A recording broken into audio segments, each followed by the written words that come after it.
Si čuo? Dobro je Mićo sada!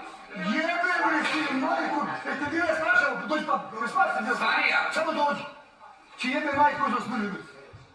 Ti jebe majku u pedešku tuštenu. Starija, ajde prvo tvoj komentar. Čuo, kjera? Jo, Mićo, 3 godine isto pričaš.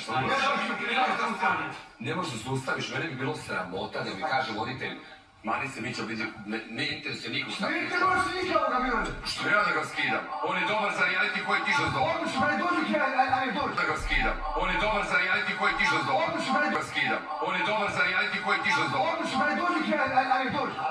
Pa ti ne umeš da se nosiš s njim. Ovo ti rekao da si prodana duša pa nisi u nikoga. A ne kažeš što hoće. Dobro. Hoće ti kaže samo praviš kao sad sebi.